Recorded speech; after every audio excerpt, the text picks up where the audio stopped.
谢谢发言人。中新社记者提问是关于委内瑞拉的。那么据报道，在挪威沃。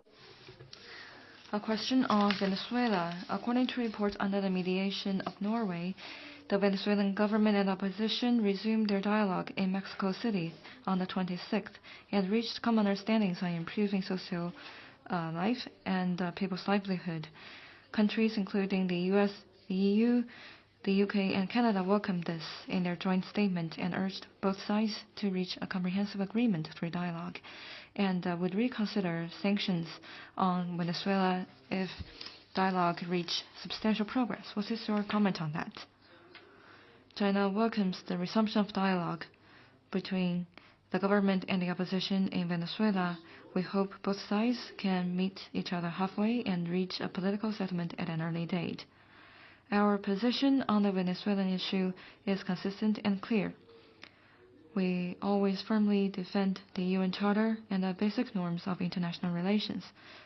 We always believe that the Venezuelan issue should be resolved through dialogue and consultation by the Venezuelan people under the framework of the Constitution and the law.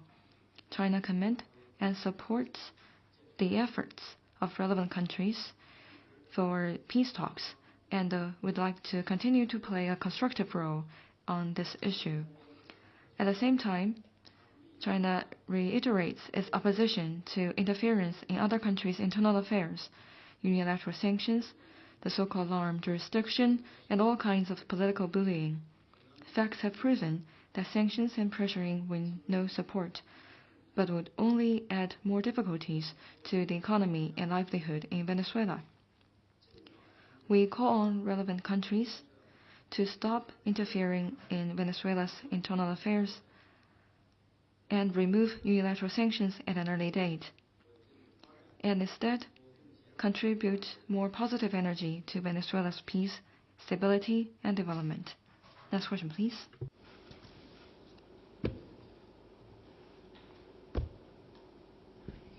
Hi, a question from AFP. 法新社提问：英国首相苏纳克称，中国对英国的价值观等构成了系统性的威胁。这是在 BBC 记者于上海遭袭之后发表的言论，你对此有何回应？英方有关言论罔顾事实。The remarks from the British side are a serious distortion of the facts and constitute grave interference in China's internal affairs. We are firmly against this. Yesterday, I have shared with you what we have learned from the authorities in Shanghai. On the night of November the 27th, to maintain public order, local police in Shanghai persuaded people who had gathered at the crossroads to leave. One of those at the scene is a resident journalist from the BBC. Though the police made it clear to the journalist and others that they needed to leave, the journalist refused to go, and in the entire time did not identify himself as a journalist. The police then took him away from the scene. After verifying his identity and informing him of the pertinent laws and regulations, the police let him leave. Everything was conducted within legal procedures.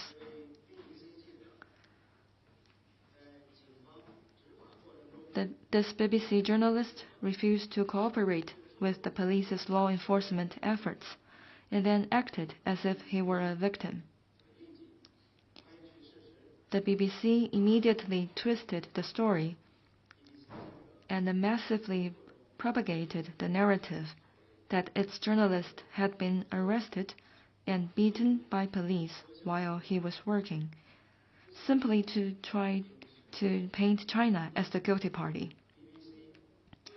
This is all too familiar as part of the BBC's distasteful playbook.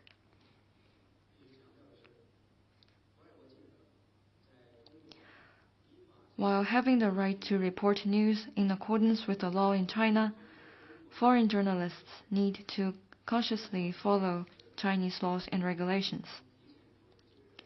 When conducting reporting and interviews, journalists need to present their press credentials first and not engage in activities incompatible with their capacity as journalists. This applies to all media organizations and is not about freedom of the press. Many foreign media organizations have presence in China. How come the BBC is always involved in troubles at the scene? This is a question that requires some serious thinking. I also have some questions for the UK. First, how does the British government handle domestic protesters? In 2020, the UK police arrested more than 150 people when Londoners took to the street to protest against COVID lockdown.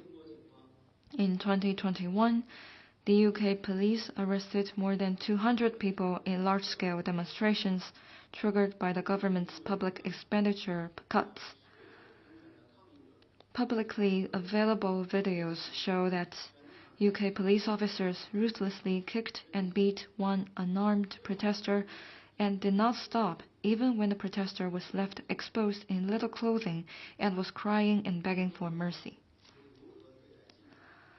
Second, how does the British government treat journalists?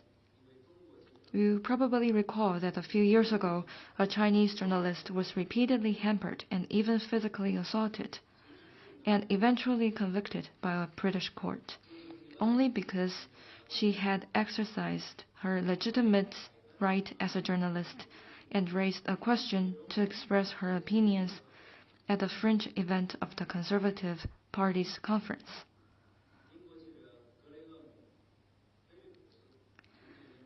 Graham Phillips, a UK journalist, became the first British citizen placed on the country's sanctions list, only because he had created media content not to the liking of the West.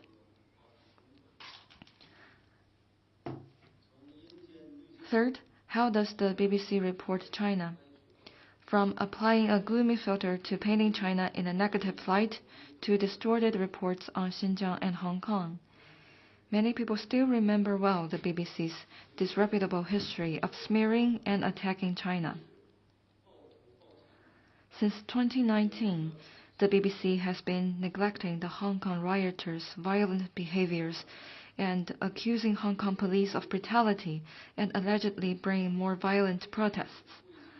On Xinjiang, based only on several non-photorealistic satellite images and reports written by anti-China elements, BBC journalists stationed in Beijing propagated lies of the century to slander Xinjiang. On the COVID pandemic, the BBC even used a counter-terrorism drill video as proof of China's so-called violence in epidemic prevention. Why did the BBC always show up on those scenes? Is the job of BBC journalists to report news or fabricate news? The UK must respect facts, act prudently, and end its hypocritical practice of double standards. Next question, please.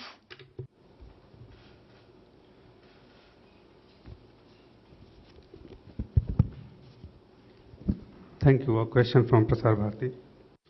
印度广播公司，中国驻马里使馆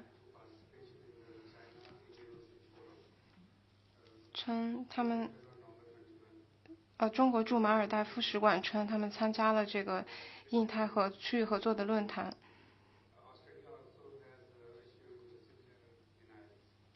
但是他们已经否认了他们有参与这个活动。但是虽然有这样的否认，但是中方依然把他们列入了参与的名单当中。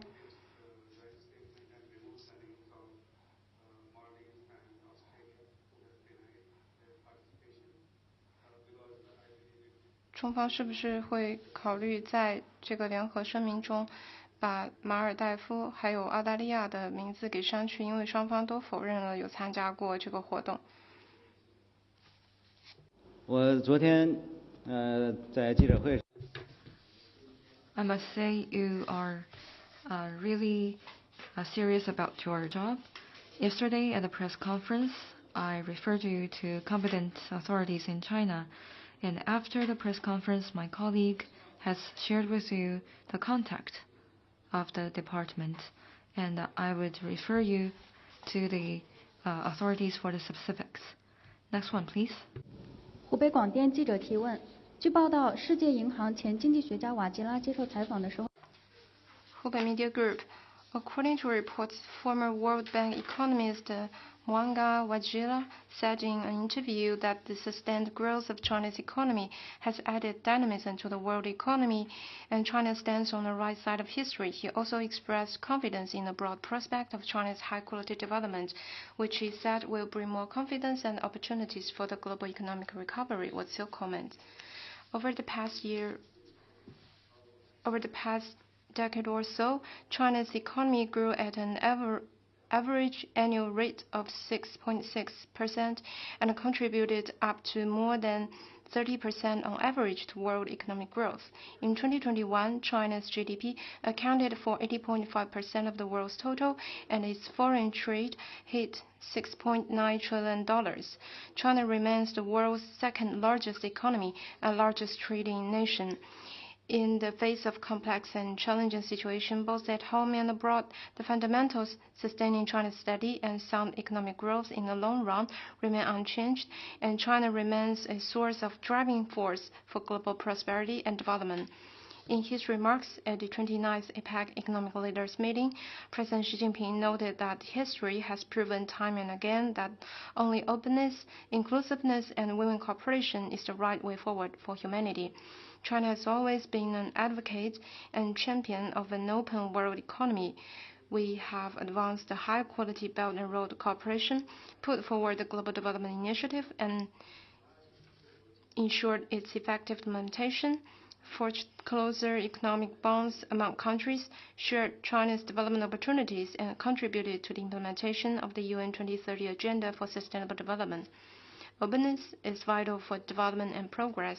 China will continue to advance a broader agenda of opening up across more areas and in greater depth, follow the path of Chinese modernization, put in place systems for a higher standard open economy, and continue to be a driving force for global economic recovery and growth.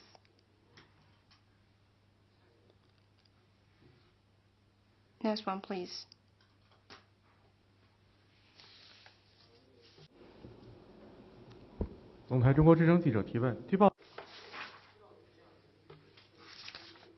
According to reports, on November 26, the head of the Electoral Commission in Equatorial Guinea announced that the incumbent president won the presidential election with 94% of the votes. Do you have any comment?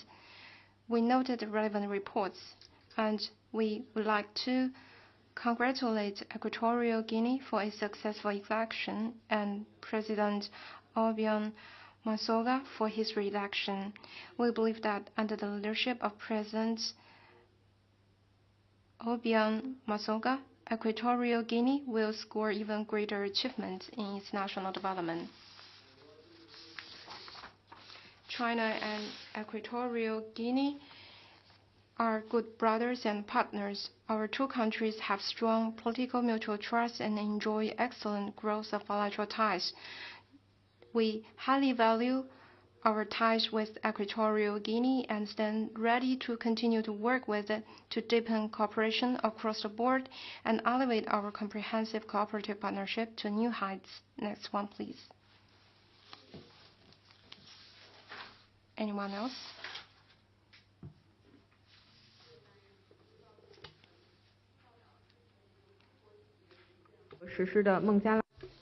China Daily. According to reports, a ceremony was held recently to mark the completion of the south tube of the Kanapuli Tunnel, built and implemented by Chinese enterprises in Bangladesh. It's the first underwater tunnel in Bangladesh and South Asia. What's China's comment? We extend our congratulations on the completion of the south tube of the Kanapuli Tunnel. The completion of this project, an important link of the Bangladesh-China-India-Myanmar economic corridor, is yet another major outcome of Belt and Road cooperation between China and its neighboring countries.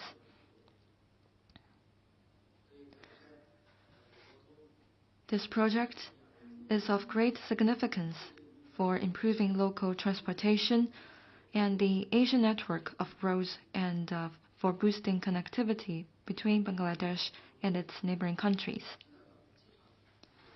With the completion of the tunnel, a car ride between the airport and the industrial park in the port of Chittagong will be slashed from 4 hours to a mere 20 minutes.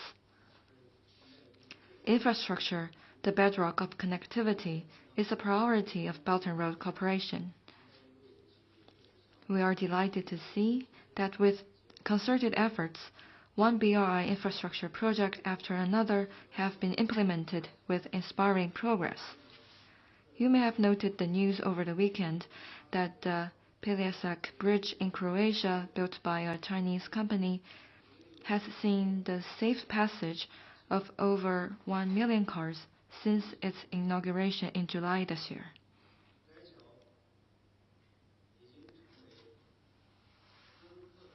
The bridge has indeed become a bridge of cooperation, development, and friendship between China and Croatia. Going forward, China stands ready to work with all sides for better synergy between the Belt and Road Initiative and respective national development strategies and regional cooperation initiatives to jointly advance infrastructure development, achieve greater connectivity on a larger scale, realize win-win results, and deliver benefits to people of all participating countries. Next question, please. Anything else? 好，请你接着提问。 Regarding the 想问一下，您刚才提到的这个孟加拉国的这个项目，是不是穿过了孟中缅印走廊项目？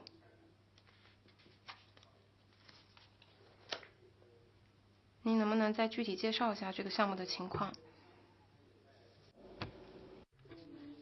This is a bilateral project, and at the same time, it is under the framework of Bangladesh, China, India, Myanmar economic corridor. Well, that concludes today's press conference. Thank you for coming.